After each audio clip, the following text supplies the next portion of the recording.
Përshëndetje miq, uroj të jeni mirë dhe mirë se erdhët në kanalin tim. Për ju që më dëgjoni për herë të parë, unë jam Andalina nga sofra ime. Sot do ndaj me ju një recet shumë të thjeshtë në përgatitje, edhe buke dhe gjellë, është pambuke but dhe ideale për ta marrë me vete në shkollë ose në punë. Është vërtet një recet që do ju marr shumë pak minuta për ta përgatitur. Në një enë dështojmë 2 vezë 300 ml qumësht, 100 gram gjalp, nëse dëshironi ta shmangni mund të shtoni vaj ulliri, pak krip, pak rigon.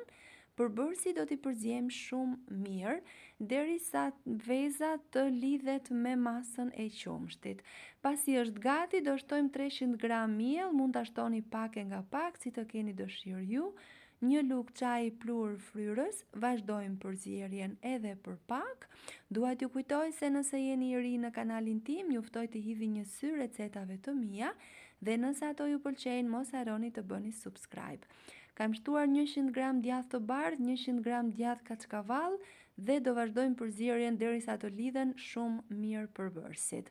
Është kënaqësi për mua të mësoj gjithmonë se nga cili vend i Shqipërisë apo i botës më ndiqni. Nëse keni dëshirë, mund ta shkruani në koment. Kjo receta që po përgatis në shtetin grek quhet pita dembele, për arsye sepse përgatitet shumë lehtë. Ju mund ta emërtoni si të keni dëshirë, por unë ju sugjeroj ta provoni, pasi përveç se përgatitet lehtë, është një ide shumë e mirë nëse nuk e dëshirë dhe kohë për të qëndruar gjatë në kuzhinë. Dhe mbi të gjitha është edhe bukë edhe gjellë. E vendosim në tavën e pjekjes, të cilën e lyej me vaj, dhe në sipërfaqe do të shtojmë edhe pak djath kaçkavall.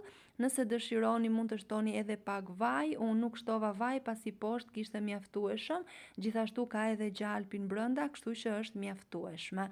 Do ta pjekim në 200 gradë në furrë të parangrohur derisa të jetë gati. Mua më mori rreth 40 minuta.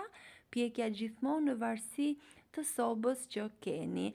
E presim, e mira është ta lini pak të ftohet, por në familjen time donin që ta konsumonin të nxehtë dhe ky është rezultati. Nëse ju pëlqen, mos harroni të bëni like. Faleminderit.